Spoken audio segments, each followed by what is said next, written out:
Bukalah matamu, saatnya meraih mimpimu. Arahkan pandangan ke depan, Tuhan kan menuntunmu. Assalamualaikum warahmatullahi wabarakatuh. Yang terhormat Kepala Sekolah SD Muhammadiyah Udin yang diwakili oleh Siani, yang terhormat Bu Nurul sebagai pemateri. Alhamdulillahirobbilalamin. Wassalamualaikum ala asrofil anbiya'i wal mursalin wa ala alihi wa ashabihi ajmain. Baik, Bapak Ibu semua, alhamdulillah kita dapat berkumpul kembali di SD Muhammadiyah Udin ini untuk mengikuti diseminasi budaya positif yang akan dibawakan materinya oleh Bu Nurul. Langsung saja saya akan membacakan susunan acara untuk hari ini, yaitu yang pertama pembukaan, yang kedua sambutan dari kepala sekolah yang akan dibawakan oleh Siani, yang ketiga presentasi budaya positif oleh Bu Nurul, yang keempat tanya jawab, dan yang kelima adalah penutup. Lanjut ke acara yang pertama yaitu pembukaan. Marilah kita buka acara pagi ini dengan membaca basmalah bersama-sama. Bismillahirrahmanirrahim. Beranjak ke acara yang kedua yaitu sambutan kepala sekolah yang akan diwakilkan oleh Siani. Dipersilakan.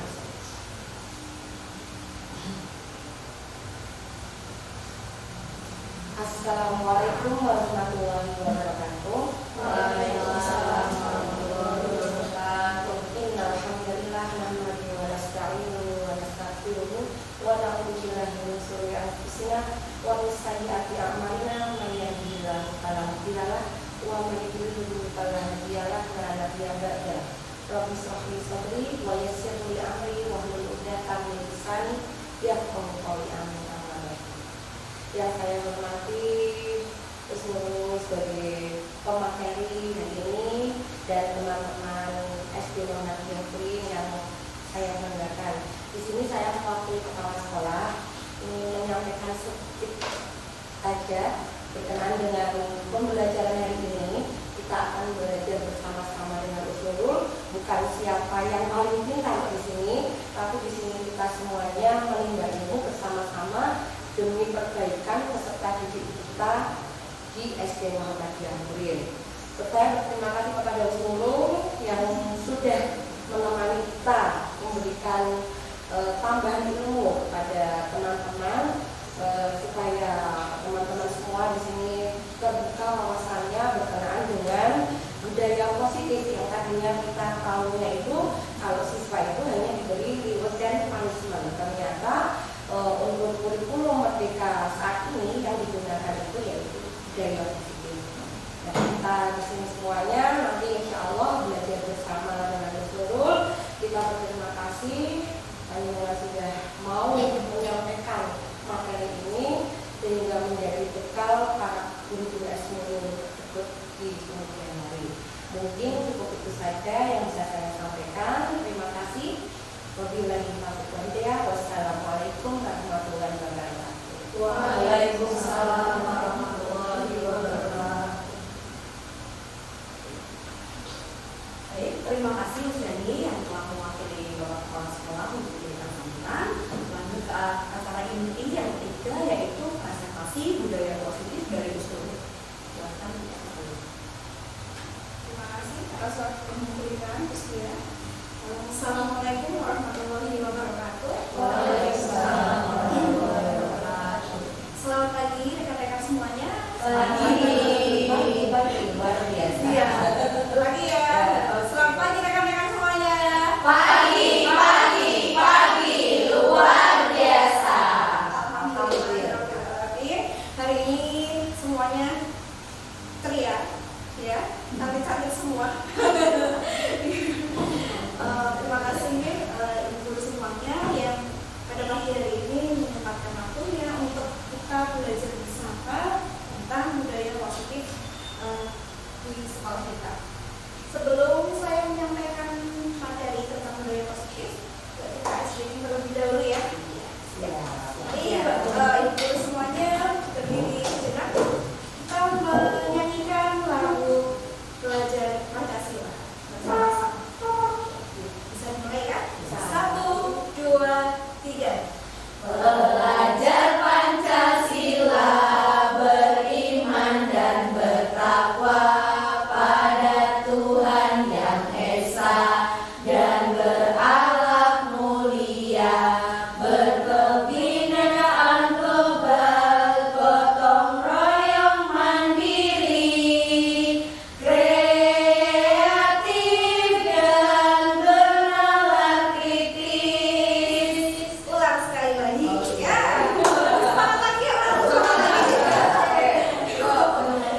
ingin share ilmu, kita berbagi bersama, kita belajar bersama. Betul sekali tadi yang disampaikan oleh Siani, sini tidak ada yang lebih kita sama semuanya, kita sama-sama belajar untuk menambah wawasan kita.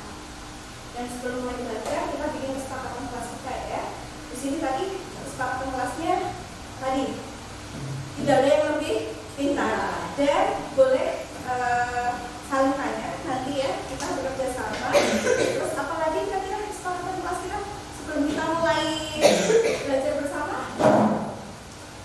Bagus, Diskusinya hidup nanti. diskusinya hidup. Oke.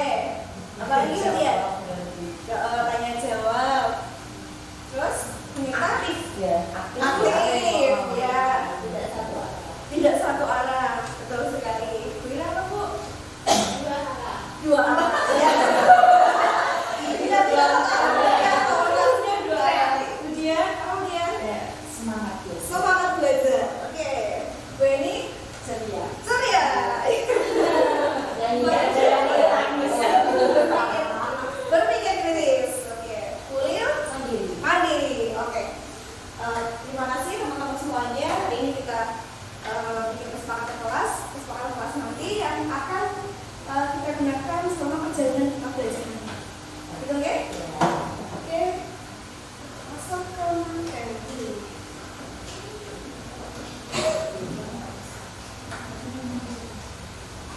Sebelumnya ini adalah perkenalan Bapak fasilitator saya yang mendampingi saya dalam belajar di pendidikan guru penggerak adalah Pak Saprudin, ini dari BPD Jagam, Pak Saprudin MPD. Kemudian ada Bapak Muhammad Arif Kiswanto, SPI sebagai pengajar praktik saya.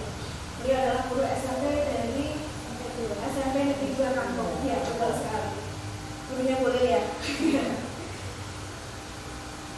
Nah, dari modul 1.4 budaya positif ini nanti kita akan belajar 7 poin penting ini, yaitu yang pertama perubahan paradigma belajar, kemudian yang kedua disiplin positif, yang ketiga motivasi perilaku manusia, terus yang keempat kebutuhan dasar manusia, yang kelima posisi kontrol restitusi, yang keenam adalah keyakinan kelas, dan yang terakhir adalah segitiga restitusi.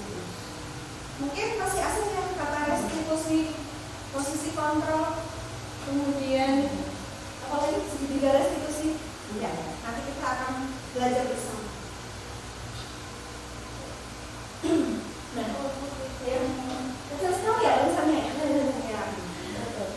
Iya, tapi terbaca ya. Yang pertama kita akan baca perubahan paradigma belajar. Nah, sebelum masuk ke paradigma belajar, coba semuanya berdiri, berpasangan. Ini ada yang nggak berpasangan? Oh, usia sama. Oh, ini ya. Usia ini. Ya. Sudah berpasangan semua ya? Sudah. Nah, sekarang tugasnya adalah mengepalkan salah satu tangan Anda. Mengepalkan. Ya, salah satu mengepalkan untuk. Dibaca ya. Terus juga. Ya, mengepalkan salah satu tangan Anda. Coba Anda bayangkan bahwa Anda menyimpan sesuatu di tangan Anda. Ya. Kemudian Anda perlu menjaga sekuat tenaga karena begitu pentingnya untuk hidup. Nah, salah satu teman, tadi konsep kita menjaga ini erat ya. Nah, salah satu teman mencoba dengan segala cara untuk membuka kepalan tangan temannya dengan cara membujuk, mengintimidasi, memarahi bebas. Caranya dengan boleh pilih memarahi, menggoda, atau dengan iming-iming, atau menggelitik, atau menawari uang, atau menawari apa? Gimana caranya biar bisa membuka tangan temannya? Dan bergantian ya berarti ya. Salah satu dari mungkin yang sebelah kiri dulu ya mencoba untuk merayu temennya yang berada di sebelah kanan. Oke, siapa dulu?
Allegiant Gosen ya,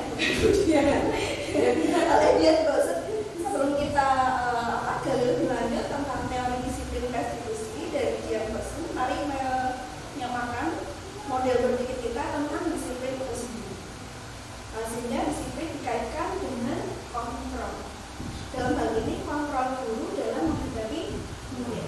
Jadi kita mengontrol murid kita dengan aturan apapun, kalau murid kita dia kekeh, tidak mau dikekeh, ya tetap tidak bisa seperti itu ya. Selanjutnya, jadi teori kontrol dari Dr. William Glasser, ya, beliau seorang psikiater dan pendidik, tentang kontrol teori atau teori kontrol yang berkembang itu dinamakan choice theory. Ini meluruskan beberapa miskonsepsi tentang makna kontrol, tentang makna yang salah tentang konsep kontrol itu sendiri. Nah, ilusi guru mengontrol murid. Pada dasarnya kita itu tidak dapat memaksa murid untuk berbuat sesuatu jika murid tersebut memilih untuk tidak melakukannya. Ya, iya enggak? Iya. Yang kita rasakan selama ini kan seperti itu ya. Selama murid yang punya pandangan tidak mau mengontrol siapa? Ya, semua tenaga kita jadi tidak bisa. Nah, kemudian ilusi yang kedua, ilusi bahwa semua penguatan positif, efektif dan bermanfaat. Penguatan positif atau bujukan adalah bentuk-bentuk kontrol. Bukan tadi adalah bentuk-bentuk kontrol. Segala usaha untuk mempengaruhi murid, untuk mempengaruhi tadi bukan agar mengulangi suatu perilaku tertentu adalah suatu usaha untuk mengontrol murid tersebut.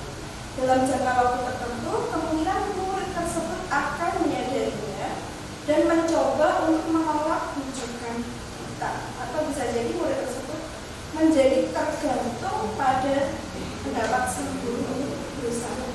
Jadi tergantung bujukannya seperti apa. Ribet kalau di sini ya. Ya, nanti kita akan bahas ribet juga. Sebenarnya baik nggak sih?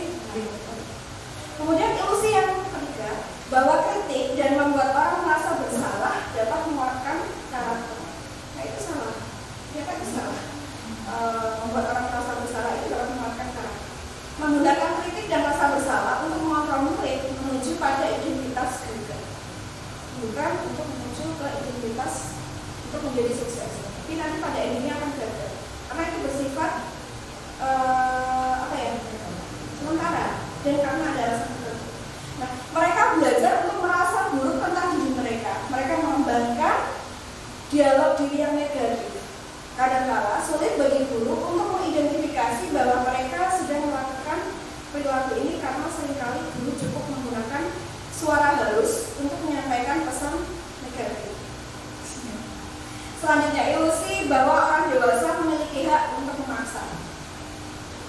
Banyak orang dewasa yang percaya bahwa mereka memiliki tanggung jawab untuk membuat murid-murid berbuat hal tertentu. Apapun yang dapat dilakukan, yang dilarang dapat diterima selama ada sebuah kemajuan berdasarkan sebuah pengukuran kinerja.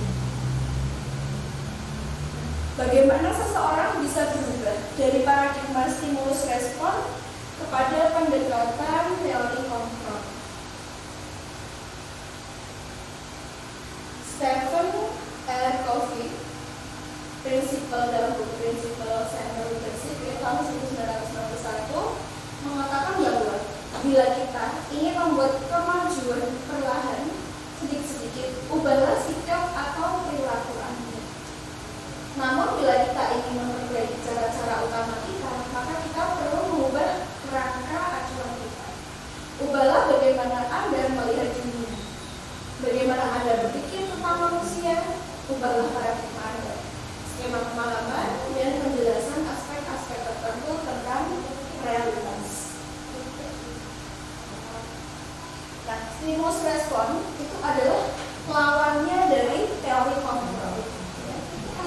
Contoh pandangan tentang dunia yang pertama ya, kebutuhan kita sama, itu termasuk stimulus respon. Tentang teori kontrolnya, itu harusnya kita memandang bahwa kebutuhan setiap orang itu adalah berbeda. Antara si A, si B Kita nggak boleh menyamakan antara kebutuhan teman-teman yang lain itu sama dengan kebutuhan kita. Kemudian semua orang melihat hal yang sama. Salah. Teori kontrolnya adalah setiap orang memiliki gambaran berbeda karena memiliki cara berpikir yang berbeda. Kemudian kita mencoba mengubah orang agar berpandangan sama dengan kita. Itu salah juga. Nah, kita harusnya berusaha memahami pandangan orang lain tentang dunia. Sebenarnya kita berusaha untuk memahami bahwa orang itu berbeda, memiliki cara berpikir yang berbeda. Nah itu sama. Intinya untuk murid kita juga seperti itu. Murid punya pemikiran yang berbeda. Kita harus memahami apa yang murid pikirkan. Misalnya dia melakukan kesalahan tertentu, nah kita nggak boleh menyamakan pemikiran kita menganggap murid sih. Oh ini tuh seperti ini, sesuai dengan anggapan kita. Itu tidak boleh. Jadi oh dia juga manusia, dia melakukan kesalahan, kenapa? Dia pasti punya alasan tertentu. Kemudian orang lain bisa mengontrol saya, itu juga salah. Ya. Semua perilaku yang benar adalah semua perilaku itu memiliki tujuan. Kenapa mau berbuat salah? Ya mungkin ada tujuannya. Tapi tujuannya apa kita yang belum tahu. Terus saya bisa mengontrol orang lain. Nah, yang itu adalah Anda tidak bisa mengontrol orang lain. Pemaksaan ada pada saat bujukan gagal. Yang betul adalah kolaborasi dan konsensus menciptakan pilihan-pilihan. Terus model berpikir menang atau kalah. Wah, kalau bisa membuat seperti aku menang. Itu pakai model. Jadi model berpikirnya saya menang, dia juga menang. Ya, selanjutnya yang kedua, materi disiplin positif. Nah, sebelumnya mari kita tanyakan ke diri kita sendiri, bagaimana kita berperilaku, mengapa kita melakukan segala sesuatu, apakah kita melakukan sesuatu itu karena adanya dorongan dari lingkungan, atau ada dorongan dari faktor lain. Terkadang kita melakukan sesuatu itu karena kita menghindari rasa sakit atau ketidaknyamanan. Terkadang kita juga melakukan sesuatu untuk mendapatkan apa yang kita mau. Pernah kita cek, gitu ya. Terus pernahkah Anda melakukan sesuatu itu untuk mendapatkan senyuman atau pujian dari orang lain? Ya, kalau secara agama, iya ya. Maksudnya melakukan sesuatu karena aku ingin dipuji orang lain. Atau untuk mendapatkan uang. Apalagi kira-kira alasan orang-orang susah banyak ya, macam ya ada motif tertentu tersendiri. Iya. Nah, menurut Piaget Dewantara, merdeka itu artinya tidak hanya terlepas dari perintah, akan tetapi juga cakap untuk memerintah diri sendiri. Kita yang bisa mengontrol diri kita sendiri. Disiplin positif ini merupakan suatu cara penerapan disiplin tanpa kekerasan dan tanpa ancaman yang dalam prakteknya melibatkan komunikasi tentang perilaku yang efektif antara guru dan murid. Coba selama ini siapa yang jika menemui muridnya melakukan kesalahan, langsung komunikasi ke muridnya, langsung kasih dukungan. Oh, kamu nggak mencintai, silakan keluar. Ada yang seperti itu? Atau komunikasi? Kenapa kak nggak mencintai? Tanya sama dia. Kasih dulu anaknya kenapa? Betul sekali. Apa?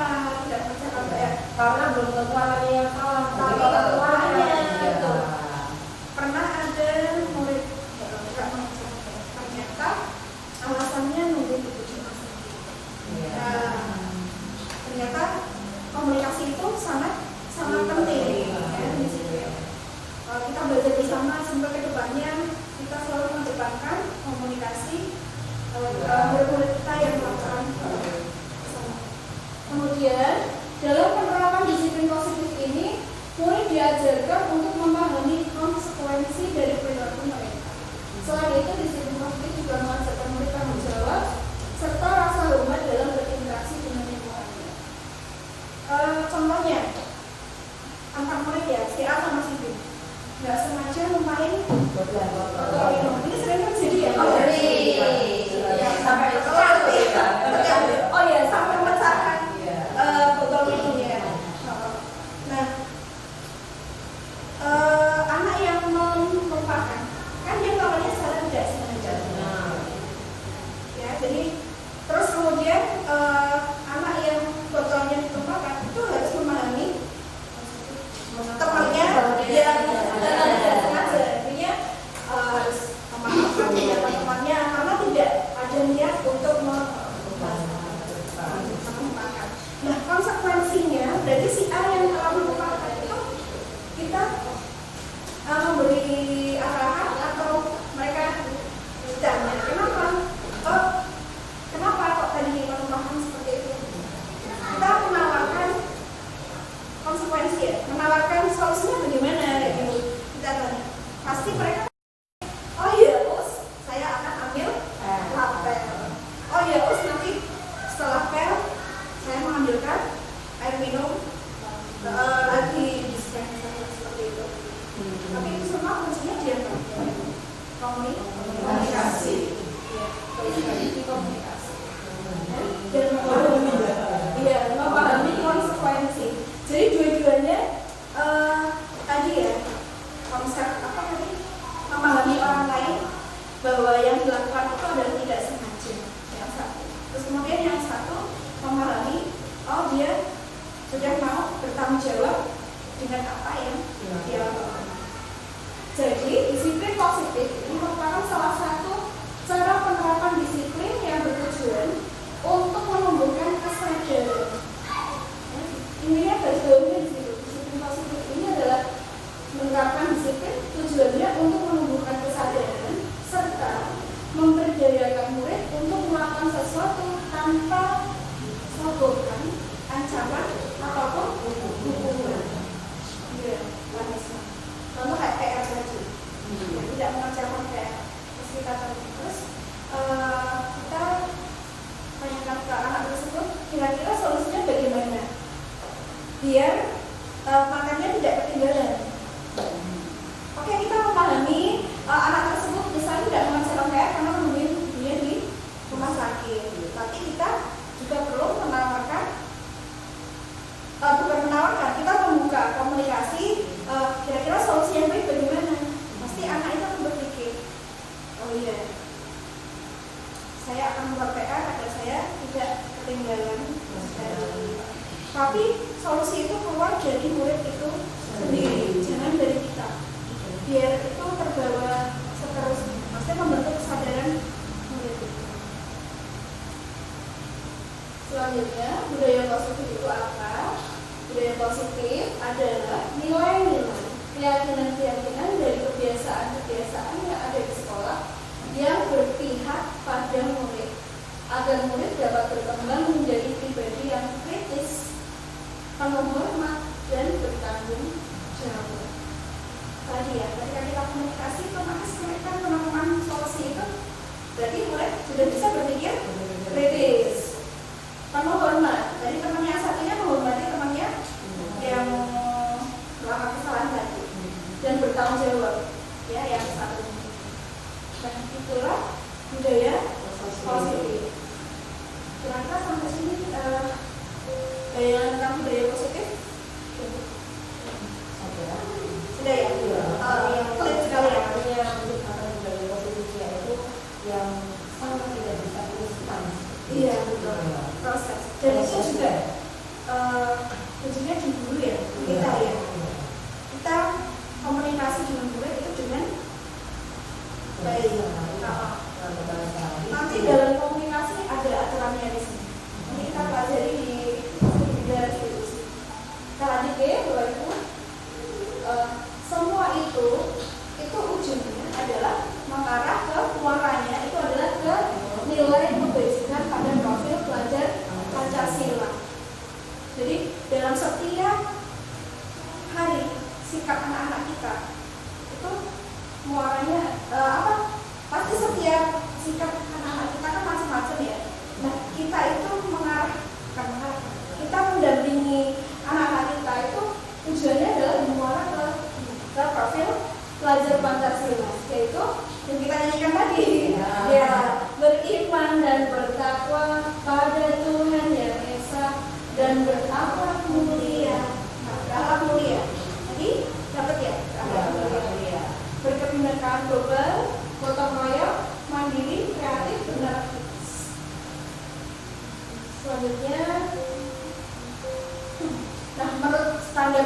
nasional dalam rangka menciptakan lingkungan yang positif, maka setiap warga sekolah dan pemangku kepentingan itu perlu saling mendukung, menghayati dan menerapkan nilai-nilai kebajikan yang telah disepakati bersama. Jadi nilai kebajikan itu harus disepakati bersama, nilai kebaikan. Maksudnya semua orang itu menganggap bahwa itu baik. Kayak profil Pancasila itu nilai kebajikannya kan sudah diakui, sudah disepakati kalau itu adalah baik. Untuk dapat menerapkan tujuan mulia tersebut, maka seorang pemimpin pembelajaran kita adalah pemimpin pembelajaran itu perlu jiwa kepemimpinan sehingga dapat mengembangkan sekolah dengan baik agar terwujud suatu budaya sekolah yang positif sesuai dengan standar kompetensi pengelolaan yang telah ditetapkan. Tujuan mulia dari penerapan disiplin positif ini adalah tujuannya apa Pak Ibu? Agar terbentuk murid yang berdisiplin, peduli, menjawab, dan merupakan pelajar berkarya, iya, tujuan endingnya di situ, ya, dari budaya positif itu merupakan belajar sepanjang hayat sesuai dengan standar kompetensi lulusan yang diharapkan, berkarakter, disiplin, santun, jujur, peduli, bertanggung jawab. Semangat ya, ibu-ibu semuanya. Oh ya, ada pahala ya. Kalau murid kita berhasil, insya Allah nanti ada tangan yang menarik kita ke surga. Amin. Gak tahu lawannya siapa ya. Sekarang yang ketiga, motivasi perilaku manusia. Nah, seperti yang tadi dibahas, ada orang melakukan sesuatu karena apa ya? Menurut Dian Boston itu ada 3 motivasi perilaku manusia, yaitu yang pertama untuk menghindari ketidaknyamanan atau hukuman. Ini adalah tingkat rendah dari motivasi perilaku manusia. Kemudian yang kedua untuk mendapatkan imbalan atau penghargaan dari orang lain atau pujian tadi. Kemudian yang ketiga untuk menjadi orang yang mereka inginkan dan menghargai diri sendiri dengan nilai mereka yang percaya, nilai-nilai yang mereka percaya. Jadi udah muncul dari sadar, aku melakukan ini ya karena aku sadar aku pengen jadi orang yang jujur, sadar aku pengen jadi orang yang bertanggung jawab, bukan karena ada motivasi imbalan tertentu atau pengen dihargai pujian dari orang lain. Atau yang paling rendah apa tadi? Untuk menghindari tidak nyamanan atau hukuman. Aku nggak pengen hukum. Jadi kan karena paksaan. Ya, nah, kebutuhan dasar manusia ada 9 kebutuhan dasar. Betul dan coba kita mau kita sendiri kebutuhan dasar, kebutuhan bertahan hidup, kasih sayang. Kita lihat semua orang itu butuh kasih sayang. Dan ketiga, penguasaan. Penguasaan bukan berarti menguasai sesuatu itu tidak. Tetapi kita apa ya? Menguasai, bukan menguasai dalam arti negatif ya. Tapi kita menguasai sesuatu ilmu atau kita bisa ahlinya. Kemudian yang keempat adalah kebebasan. Kita bebas melakukan sesuatu tanpa adanya terkekang, ya terkekang adalah sebagainya. Iya, kontrol orang lain juga tidak nyaman kan kalau kita dikontrol orang lain. Kemudian yang terakhir adalah kesenangan. Pasti ya kebutuhan dasar. Yang terakhir ini kesenangan. Nah, masuk ke posisi kontrol restitusi. Sebelum masuk, apa sih restitusi? Coba ada pertanyaan berikut, kita coba menjawabnya. Bisa dibacakan usia? Biasa nggak usah. Kita lihat dalam kedua ini.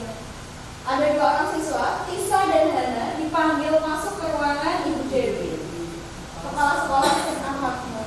Ibu Dewi baru saja menerima pengaduan dari Bunda Tisa bahwa Hana menggunakan kata-kata kasar dan merendahkan saya di medsos. Ini pelajaran terjadi Pernah terjadi. pernah terjadi. Siapa itu? Ya, pokoknya ya. Ternyata pernah terjadi di itu SMA ya. Kita di SD aja sudah ada. Karena masih yang kedua. Angkot jarang sekali hadir di pembelajaran jarak jauh. Bisa dari online. Ya. Dan pada saat jadi pun, Angkot seringkali menggunakan kata-kata kasar di kolom chat yang mengejek teman-temannya. Dan ini juga terjadi juga. Hal ini sudah sangat mengganggu dan beberapa orang tua murid yang mengikuti pembelajaran berani mengeluhkan tentang perilaku Angkot di pembelajaran jarak jauh. Nah sekarang apa ya? Bila Anda adalah kepala sekolahnya, penerapan disiplin apakah yang akan Anda lakukan untuk kasus Hana dan kasus Angkot?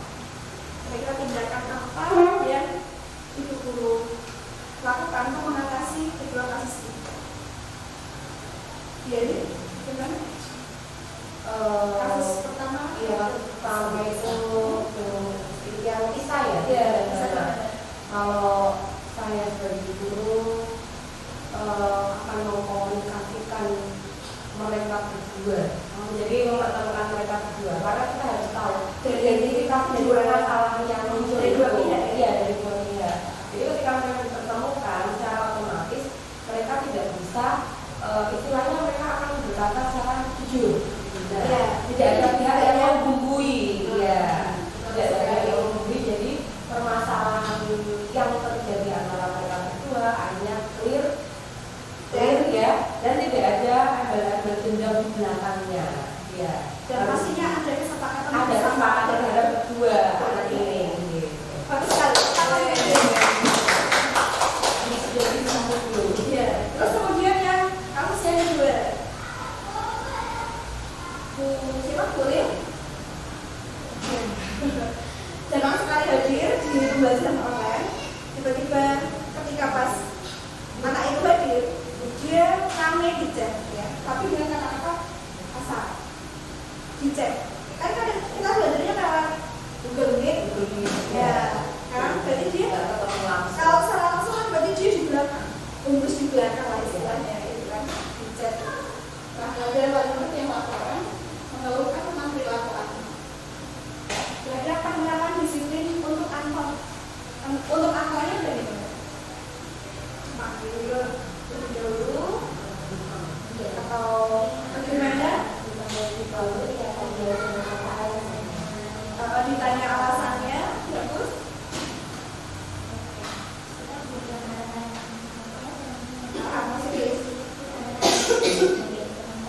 Oke, bisa dulu ya jawaban dari Bulil. Oke, bagus semuanya. Sekarang kita lanjut. Sebagai seorang guru, ketika murid Anda melakukan kesalahan, tindakan mana yang akan Anda lakukan? Yang pertama, apakah Anda akan mengungkapkan kesalahannya dan memintanya melihat kesalahannya baik-baik? Ini belum bersalah.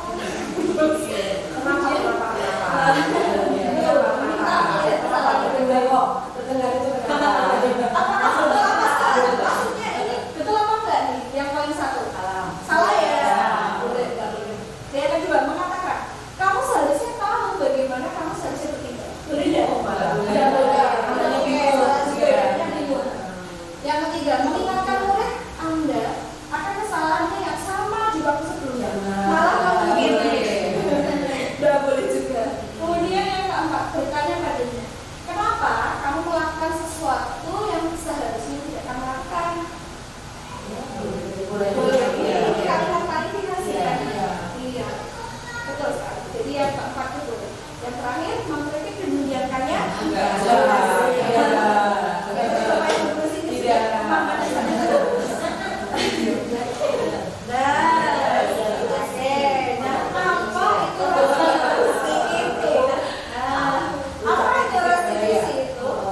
Restitusi itu adalah proses menciptakan kondisi bagi murid untuk memperbaiki kesalahan mereka, sehingga mereka bisa kembali pada kelompok mereka dengan karakter yang lebih kuat.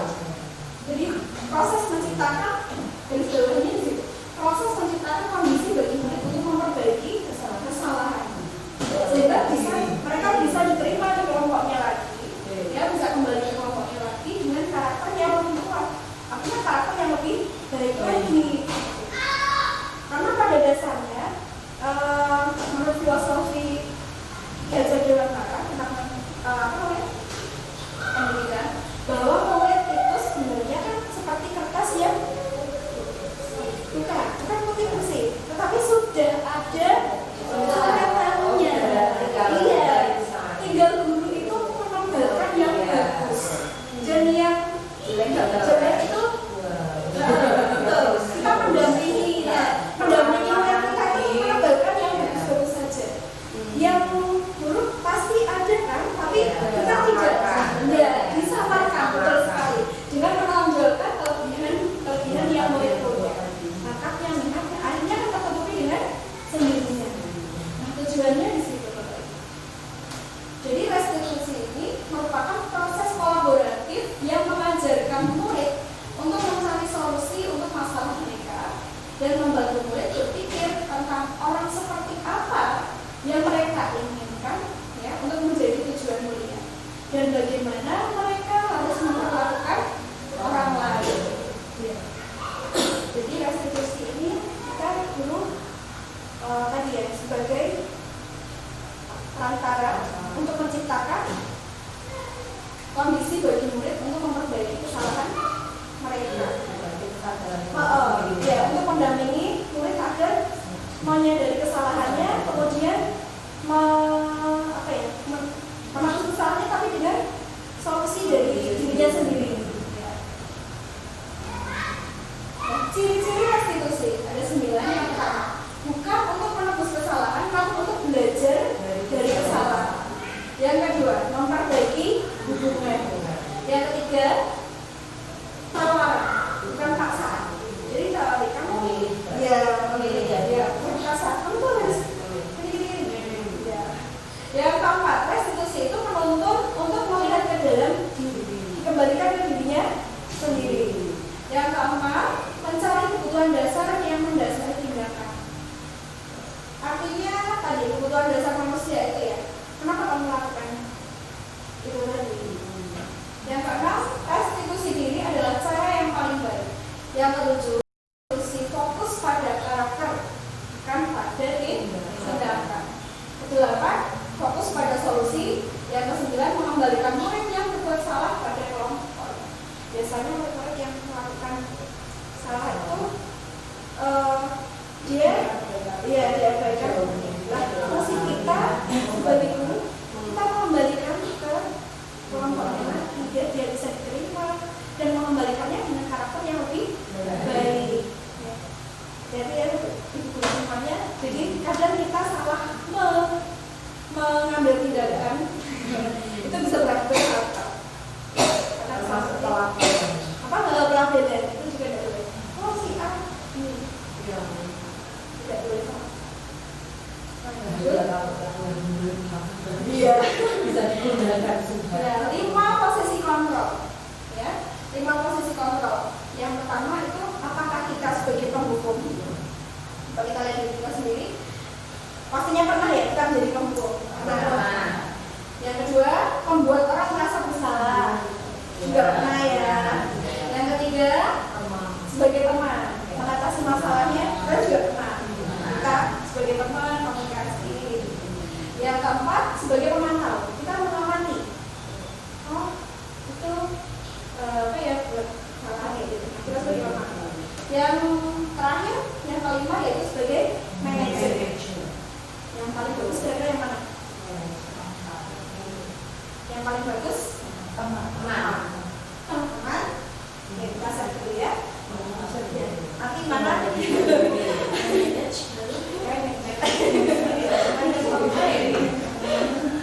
Ya. Tapi kelima-lima ini kita pernah semua ya. Karena kan variatif sekali.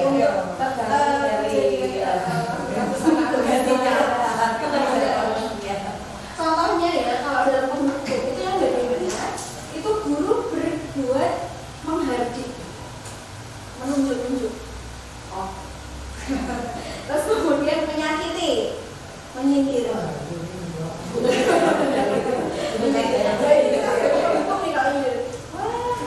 siapa ya tadi ya?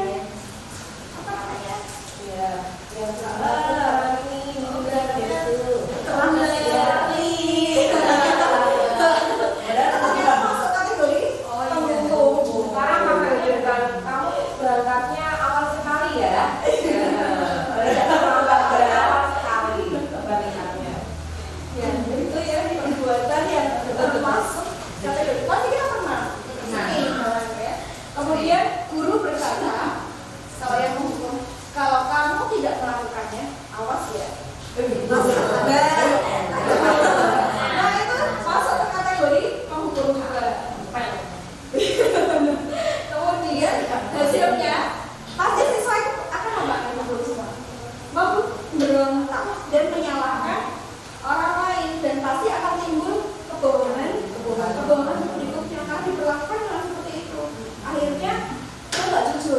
seorang anak biar gaji.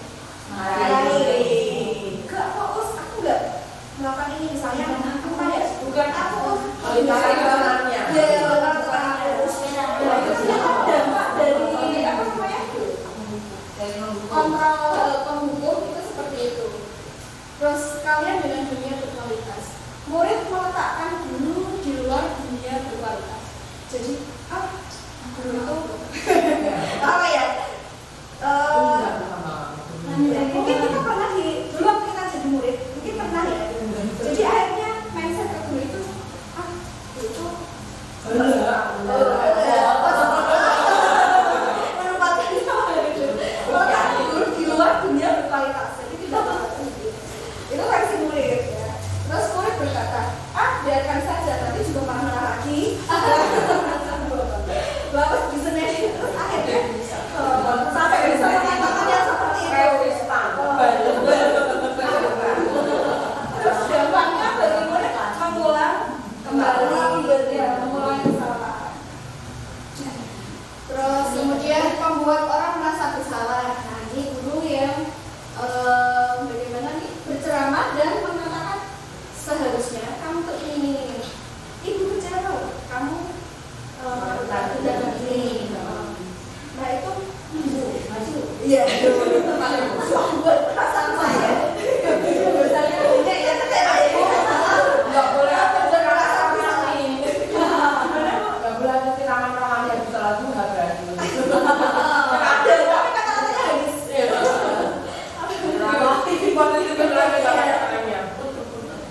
Pasti kita melakukan juga. Terus guru berkata, kamu seharusnya kamu sudah tahu ibu lelah sekali. Ibu stres kamu. Ini anaknya malah yang merasa, Us kasihan ya capek sekali ya Us. Itu tuh malah kayak gitu Us kulitnya. Gitu ya. Us capek sekali ya Us. Hasilnya menyembunyikan atau menyangkal betul. Hampir sama dengan yang penghukum. Murid meletakkan guru di dalam dunia berkualitas. Guru perfect banget ya. Kan dia merasa bersalah. Kan? Guru diletakkan di situ, tapi kan dia jadi apa ya? Merasa Akan jadi berhati-hati. Berhati-hati itu jadi kadang malah efeknya lebih buruk lagi. Tidak berani melakukan sesuatu. Benar-benar apa ya? Takut salah, takut ini, takut ini. Ragu-ragu ragu-ragu. Jadi guru ternyata gitu ya. Iya. Makanya sekarang anak-anak itu mau maju bersama urusan belakangan lagi. Murid berkata, maafkan saya Bu. Terus dampaknya bagi murid merasa rendah diri, karena jadi minder. Jadi akhirnya tadi takut melakukan sesuatu. Nah sekarang identitas itu dua tadi ya, yang masuk identitas gagal. Penghukum sama membuat orang merasa bersalah itu akan intinya kan gagal. Jadi kita sebisa mungkin tidak sebagai posisi kontrol hukum dan membuat merasa bersalah. Nah identitas berhasil atau suksesnya kontrol dari luar. Kita sebagai teman atau sebagai pemantau. Kalau sebagai teman itu kita membuatkan alasan-alasan untuk muridnya. Ini maksudnya kalau sahabat gitu ya. Sahabat tapi spesifik. Pak ini nggak fokus. Itu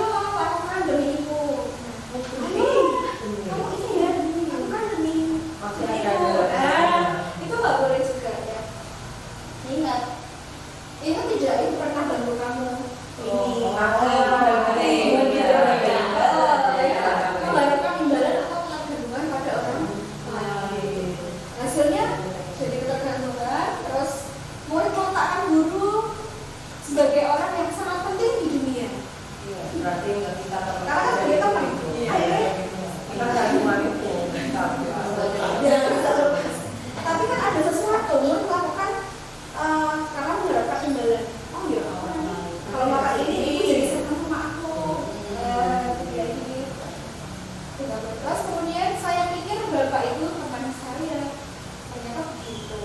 Itu anggapan muridnya. Kecewa, endingnya pasti kecewa kan? Kalau udah jadi profesional kayak gini, oh saya pikir bapak itu teman saya. Iya, kalau naik kelas udah dulu. Kemudian dampaknya untuk murid jadi lemah, tidak mandiri karena soal tergantung dengan gurunya. Terus kalau sebagai pemantau, guru berkedudukan menghitung dan mengukur. Maksudnya menghitung kesalahannya, ukur. Tapi dari cara gurunya memantau, ya memantau. Terus kemudian guru berkata, apa peraturannya? Hasilnya menyesuaikan diri bila diawasi. Kalian dengan kaitan dengan dunia berkualitas, murid meletakkan dulu peraturan dan hukum di dunia berkualitas. Kalau ini sesuai dengan aturan, kembalikan ke aturan. Terus kemudian murid berkata, berapa banyak bintang yang saya harus peroleh, berapa halaman yang harus saya tulis. Nah, ini di kita ya. Iya. Berapa banyak bintang? Kamu dihukum sama nanti bintangnya kamu kalau melakukan ini nanti ditambah bintang 5. Kalau kamu jangan bintangnya. Ternyata ini orang baik juga ya, karena ada sesuatu yang diharapkan. Nanti kalau nggak ada itu nggak iya, menurut teori apa gitu ya, kemudian bintang itu juga apa ya, kurang baik. Efeknya hanya sesaat, karena hanya untuk memperoleh bintang saja, tapi belum masuk ke kesadaran diri. Yang terakhir, manajer, ya. Posisi kontrol sebagai manajer. Ini tujuannya adalah menghargai diri sendiri. Guru berkata, mengajukan pertanyaan-pertanyaan. Nah ini tadi, ya ketika murid melakukan kesalahan, guru bertanya, berkomunikasi, kenapa kamu melakukan ini? Alasan apa? Terus guru berkata, apa yang kita yakini? Maksudnya kalau kita tidak jujur, apa yang kamu rasakan saat kamu jadi manusia yang tidak jujur? Dan apakah jujur itu perlu untuk diri kita? Maksudnya keyakinan bahwa sikap jujur itu penting untuk diri kita. Contohnya kayak gitu. Apa yang bisa kau kerjakan untuk memperbaiki masalah ini? Jadi nawarkan, terus kemudian murid mengajukan solusi sendiri dari kesadaran mereka sendiri. Kemudian hasilnya apa? Menguatkan pribadi. Kaitannya dengan dunia berkualitas, murid meletakkan dirinya sebagai individu yang positif dalam dunia berkualitas. Artinya pendapatnya dipakai. Oh iya, dia tadi kan sadar, dia mencuri betul. Berarti aku, misalnya dia mencontek gitu ya. Nah, berarti kan dia melanggar keyakinan kelas atau kesepakatan kelas yang tentang kejujuran gitu. Ketika ditanya apa yang bisa kau kerjakan untuk memperbaiki masalah ini, jadi kan dia merasa dihargai, mereka ke saya, terus pendapat murid itu dipakai, dikembalikan lagi ke murid.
Bagaimana caranya saya bisa memperbaiki keadaan? Pasti dia akan berpikir kritis, ya kan? Bagaimana caranya saya bisa memperbaiki keadaan? Oh iya, terus akhirnya menawarkan, kan dia berpikir, gimana caranya ya saya memperbaiki? Oke, dampaknya murid mengevaluasi diri, bagaimana cara memperbaiki diri. Nah, dari 5 posisi kontrol ini yang diharapkan, yang paling bagus dampaknya adalah yang iya, yang manajer. Jadi kita mungkin meminimalisir sebagai penghukum, pembuat orang merasa bersalah, teman atau pemakau itu minimalisir. Sekarang kita sebagai manajer. Tapi manajer tadi kan dengan melalui pertanyaan. Iya. Iya, betul, pendekatan bersama. Selanjutnya, nah ini ada beberapa tindakan dulu. Kita coba identifikasi, tapi ini dari jawabannya ya, apakah itu masuk atau konsekuensi. Nah, mencatat 100 kali di dalam buku kalimat saya tidak akan terlambat lagi. Sekolah. Itu masuk apa? Terus kemudian lari paling anak basket 2 kali karena terlambat lagi di sekolah. Push up iya. Murid diminta untuk push up 15 kali. Nah, ini kan fisik-fisik semua ya. Karena tidak menggunakan masker ke sekolah. Masih masker. Yang termasuk konsekuensi itu contohnya menggantikan kertas tugas teman yang telah dibaca. Atau tadi mengepel lantai ketika melupakan potongan teman. Membersihkan ruangan di meja ini juga ya. Terus kemudian murid disuruh untuk mengenakan sepatu seharian di sekolah karena tidak mengenakan sepatu hitam. Nah, itu juga termasuk hukuman.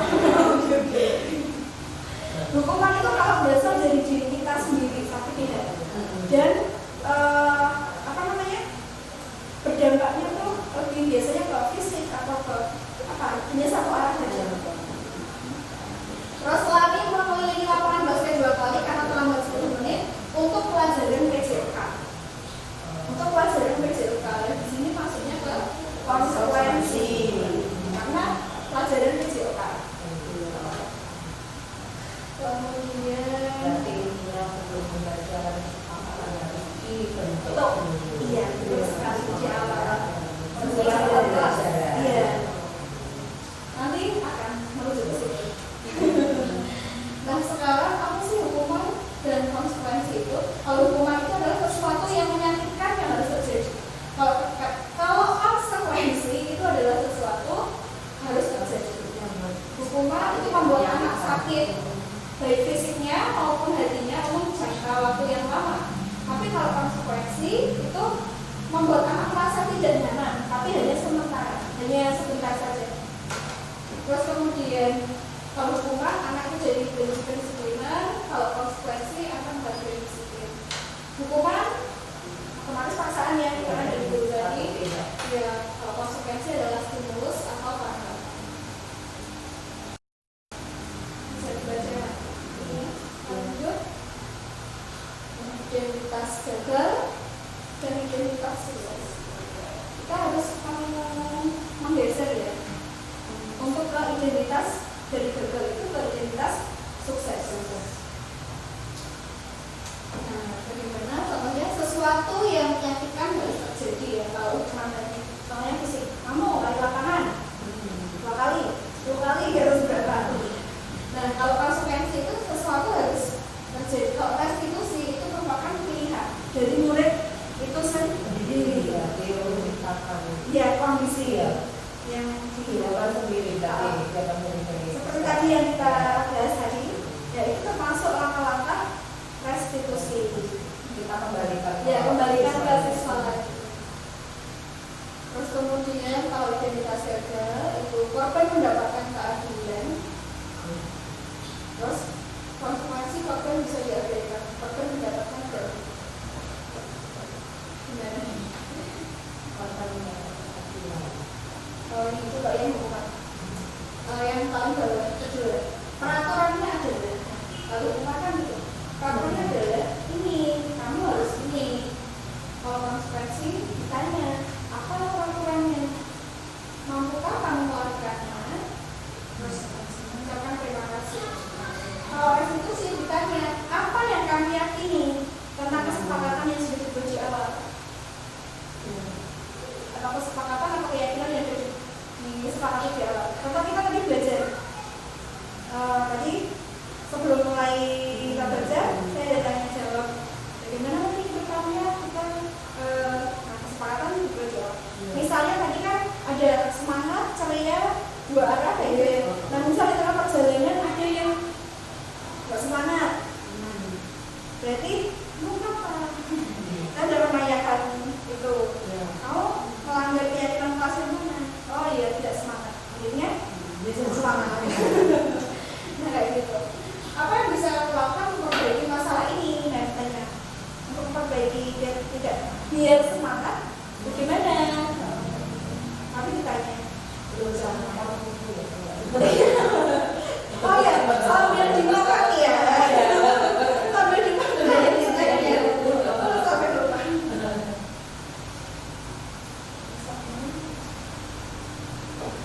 Nah tadi ya, dalam restitusi tadi itu kan ada pertanyaan apa yang kamu yakini, apa yang kamu anggap. Nah, keyakinan itu sudah dibuat di awal seperti barusan. Contoh keyakinan kelas, misalnya di kelas 6.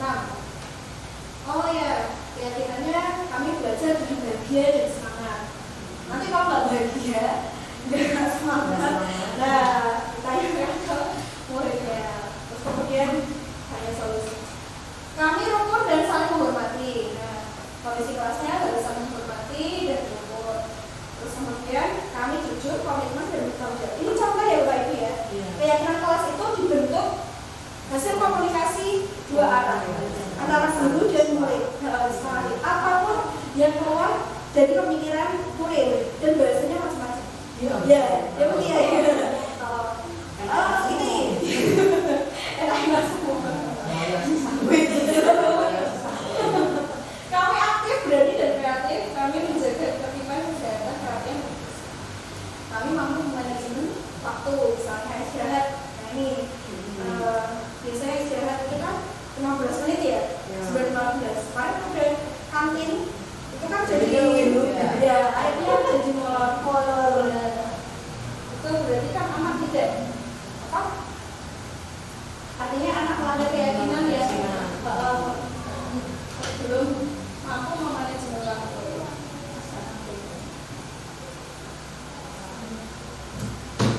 Nah, ini adalah diagram Venn. Gimana sih letak keyakinan kelas itu? Gimana letak budaya positif? Nah ternyata dari kelas kita kan ada aturan kelas ya. Kemudian setelah aturan kelas itu ada keyakinan kelas yang disepakati bersama. Setelah ada keyakinan kelas, pasti akan tercipta lingkungan positif. Setelah lingkungan positif, maka lingkungannya sekolah menjadi budaya positif.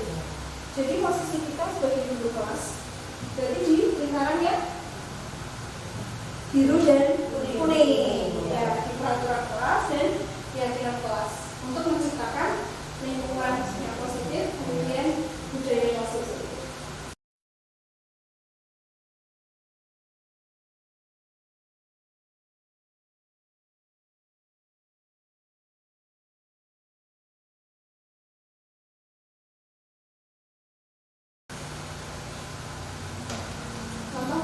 Praktik baik membuat nyaman di kelas.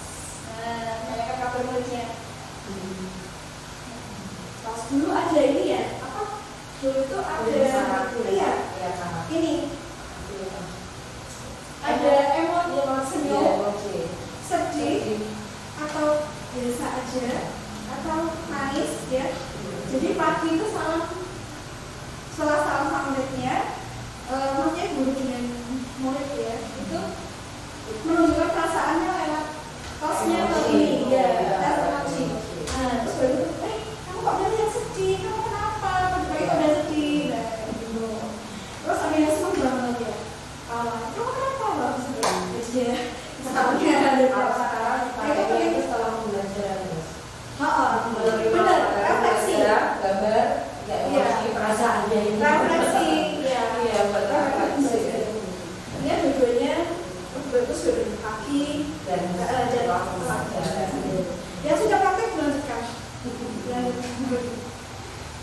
hanya saja kan kalau di kita kan ada suatu hal ya, waktunya udah habis aja ya.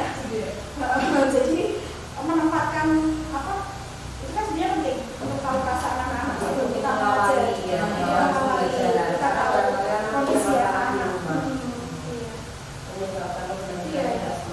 Iya, betul sekali. Terus kenyamanan di kelas, kondisi di mana kita merasa diri kita dari merasa aman, senang dan tidak ada beban.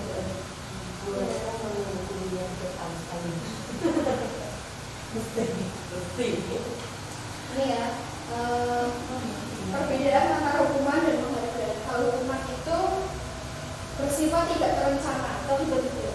Misalnya kita lihat sesuatu anak, apa ya? Nah kita langsung spontan. Kamu yang aku atau kamu apa? Itu langsung spontan dari pemikiran kita dan hanya sepihak dan apa ya? Tanpa berdasarkan peraturan yang sudah tertulis. Itu namanya hukuman.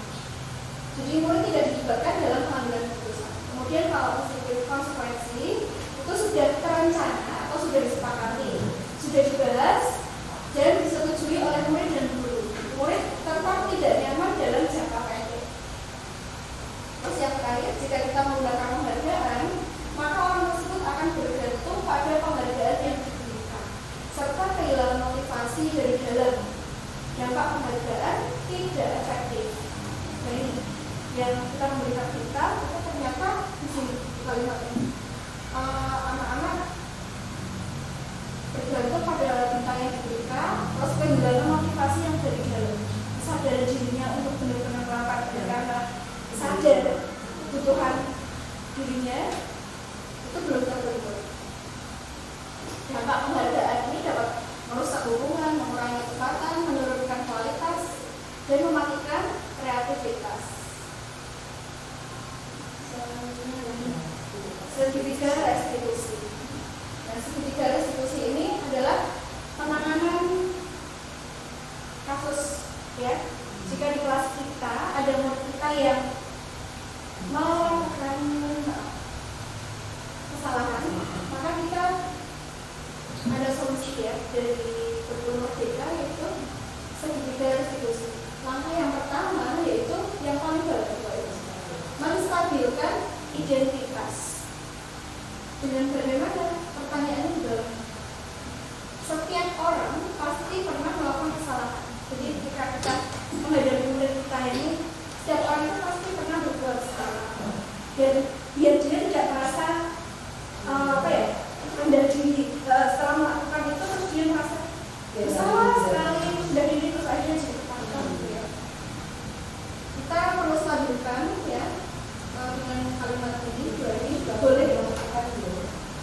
Gimana? Iya, iya, benar. Iya, seperti itu. Jadi ibu guru pernah melakukan kesalahan itu dan kamu bukan satu-satunya yang pernah melakukan ini. Jadi enak merasa dari gereja dulu dia nggak langsung dilepaskan. Terus kemudian yang kedua yang sini samping kiri, validasi tindakan yang salah dengan cara bertanya, komunikasi tadi. Kamu tentu punya alasan mengapa melakukan itu. Kira-kira apa yang menyebabkan kamu melakukan ini?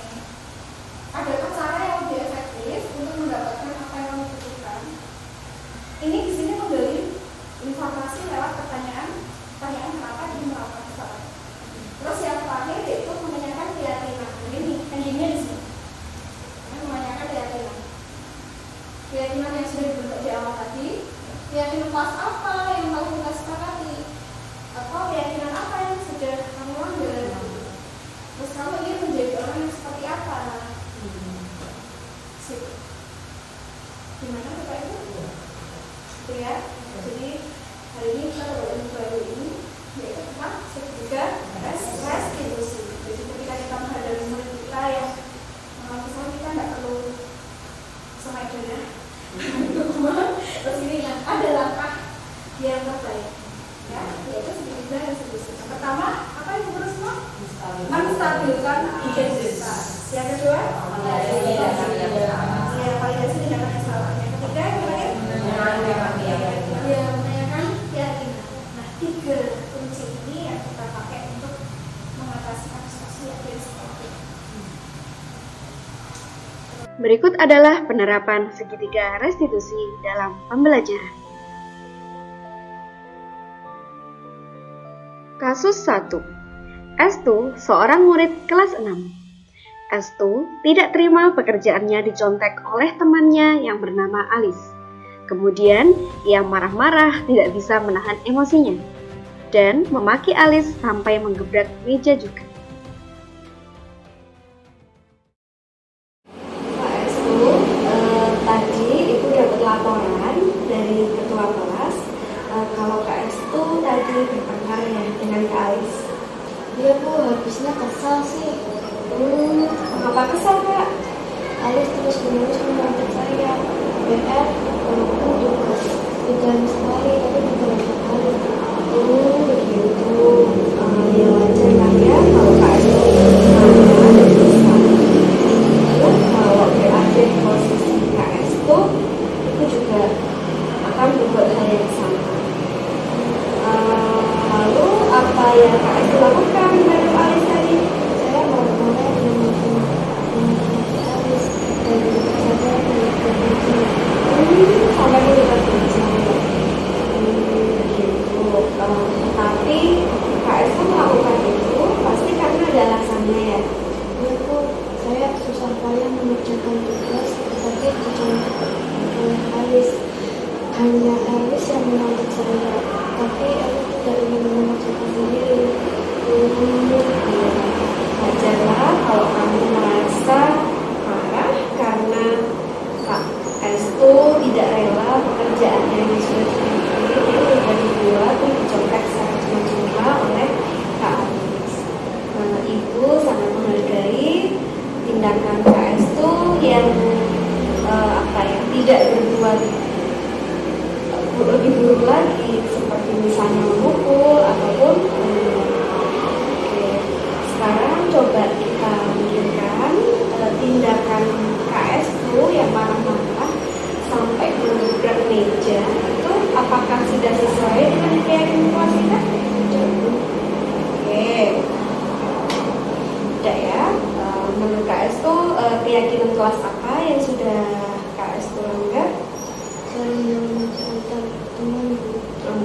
Betul sekali. Jadi menurut Kak Estu, saling menghormati antar teman itu penting nggak? Penting ya. Jadi kalau menurut Kak Estu itu penting, jadi keyakinan apa yang harus Kak Estu lakukan pada saat sedang marah? Harus lebih sabar. Oke, sabar ya, ya. Kak Estu bersedia memperbaiki masalah ini? Iya Bu. Ya, ya. Kira-kira apa yang Kak Estu lakukan untuk memperbaiki masalah ini? Saya bersedia bersabar dan menahan amarah saya. Kalau ada teman yang mencontek, saya akan melakukan kepada Tepat sekali tindakan yang Kak Estu lakukan. Bagus banget ya. Sekarang Kak Estu boleh melanjutkan. Terima kasih. Assalamualaikum warahmatullahi wabarakatuh. Nama saya Estu dari kelas 6. Saya senang sekali diajak berdiskusi dengan Ibu Guru untuk dapat mengendalikan diri dari amarah karena perilaku salah satu teman sekelas saya. Saya harus banyak belajar, bersabar, dan dapat menghormati teman-teman. Kasus 2. Kiara sering datang terlambat karena bangun kesiangan, yang disebabkan malamnya sering bergadang main HP dan tidur larut malam, sehingga menyebabkan banyak pelajaran yang tertinggal. Kiara, tadi Ibu mendapat laporan dari Ibu kalau Kak Kiara sering terlambat ya? Iya Bu. Kira-kira menurut ingatan Kak Kiara sudah berapa kali terlambatnya? 5 kali Bu. 5 kali? Oh, 5 kali ya? Menurut Kak Kiara, sering terlambat itu suatu kesalahan bukan? Iya Bu. Baik Kak Kiara, berbuat kesalahan itu manusiawi, ya. Setiap orang itu pasti pernah berbuat kesalahan. Yang terpenting kita bisa belajar dari kesalahan tersebut dan berusaha untuk memperbaikinya. Setuju? Ya. Kiara, kita cari solusinya bersama ya. Iya, Bu. Kiara sering berangkat terlambat, itu pasti punya alasannya ya. Kenapa sih Kak Kiara sering berangkat terlambat? Karena saya sering begadang, Bu, sambil main HP, jadinya kurang tidur. Nah, Kiara sering begadang karena main HP. Oke. Aku tahu Kiara keyakinan kelas yang sudah kita sepakati. Lalu, Bu, Kalau terlambat datang ke sekolah itu sesuai dengan keyakinan kelas kita tidak? tidak, Bu. Ya, menurut Kak Kiara, keyakinan kelas apa yang sudah Kak Kiara langgar? Disiplin, Bu. Ya, disiplin ya. Berarti Kak Kiara melanggar keyakinan kelas disiplin. Oke, menurut Kak Kiara, disiplin itu apa juga untuk Kak Kiara? Penting, Bu, karena memang membuat saya datang ke sekolah tepat waktu dan bisa menghargai waktu. Ya, betul sekali ya. Menghargai waktu itu penting dan sangat bermanfaat untuk kita dan juga pekerjaan menjadi tidak menumpuk ya. Orang-orang yang ada di sekitar itu ya, kita juga bisa menghargai orang-orang yang berada di sekitar dan kita juga dapat melatih rasa kepedulian. Itu ya Kak ya. Saya menyesal sudah sering terlambat. Saya mohon maaf sudah sering terlambat. Ya, sikap yang sangat baik ya sudah kamu lakukan dengan cara meminta maaf ya. Menurut Kak Kiara, apa yang Kak Kiara lakukan agar Kak Kiara tidak datang terlambat lagi di sekolah? Saya akan lebih terhibur, tidak akan begadang lagi, agar tidak terlambat datang ke sekolah. Oke, baik Kiara, kamu sudah menemukan solusinya dan Ibu akan bekerja sama dengan orang tua Kiara ya, agar kamu tidak datang terlambat lagi ke sekolah. Terima kasih, Bu. Ya, silakan kembali ke kelas. Assalamualaikum warahmatullahi wabarakatuh. Nama saya Kiara. Terima kasih Ibu Guru. Saya senang sekali diajak diskusi dengan Ibu Guru untuk menemukan solusi atas kesalahan yang telah saya lakukan. Saya tidak akan bergadang lagi supaya tidak terlambat ke sekolah. Sudah selesai. Terima kasih. Nah, hari ini sudah selesai materi budaya positif ya. Saya sampaikan. Sekiranya ada materi yang belum dipahami ataupun Bapak Ibu masih penasaran dengan materi, kita lanjutkan ke sesi tanya jawab. Ya, terima kasih atas waktu yang diberikan. Assalamualaikum warahmatullahi wabarakatuh. Waalaikumsalam warahmatullahi wabarakatuh. Waktu saya kembalikan lagi.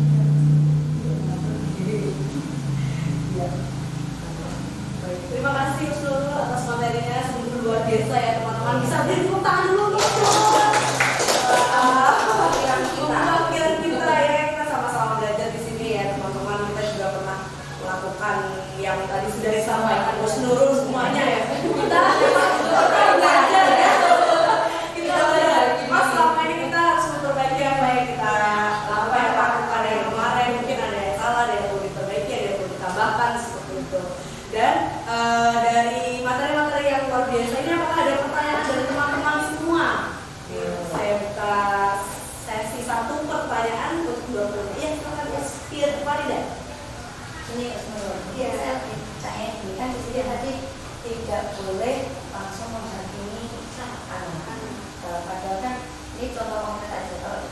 itu kebetulan anaknya aktif berbicara semua tanpa kecuali satu pun.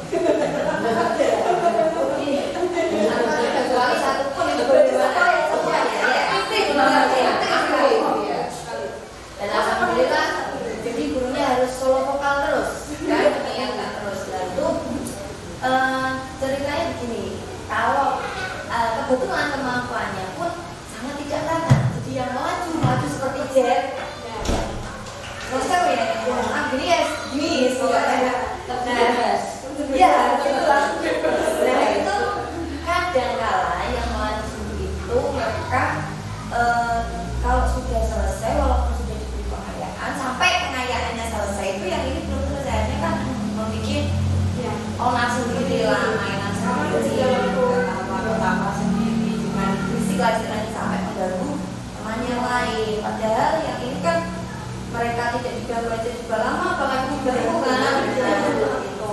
Sudah diingatkan satu kali, kamu bisa nggak kak, ya kamu, ayo kasih temennya dia, bisa nggak dia, udah sekali dia masih nggak ngefek, 2 kali masih nggak ngefek, ketiga kali akhirnya saya bilang, ya udah gini aja lah, yang mau habis silahkan keluar. Apakah langkah saya seperti itu termasuk mengganti, berkata mengganti. Terus kalau misal iya kan justru tadi tidak baik ya, langkah seorang iya kurang baik, apa solusinya? Padahal itu kejadiannya setiap hari seperti itu. Jadi itu saja sebenarnya. Oke,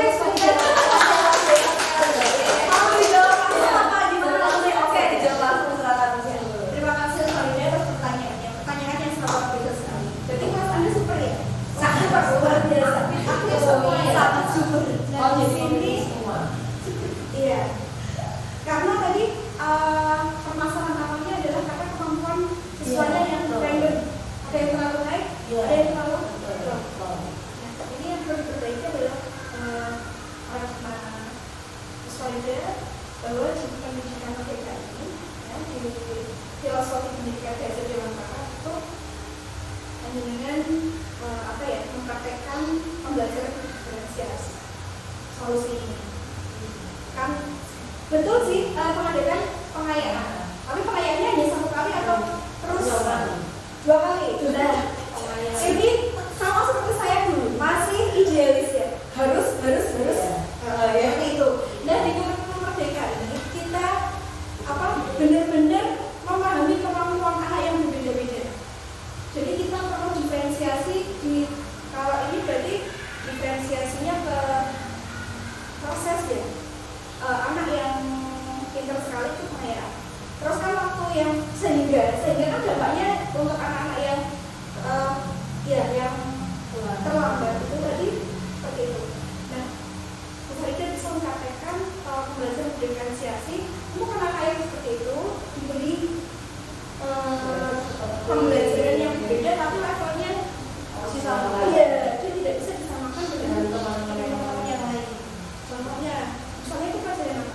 Misalnya contoh menulis saja, menulis apa itu? Satu itu. Misalnya yang lain kan udah cepat, udah selesai. Nah itu diberi saja masih 1 huruf saja atau B tapi itu berulang. Atau terserah mereka, kalau yang mau nulis apa, kamu suka nulis apa, atau salah satu nama kamu atau nama ayahmu. Terima kasih Bu Nurul atas materinya, sangat luar biasa. Terima kasih juga teman-teman untuk waktunya, sudah meluangkan waktu kita untuk belajar bersama. Setelah ini mari kita sedikit demi sedikit menerapkan mengaplikasikan ke murid-murid kita agar kedepannya bisa lebih baik lagi. Nah, baik, lanjut ke acara yang berikutnya yaitu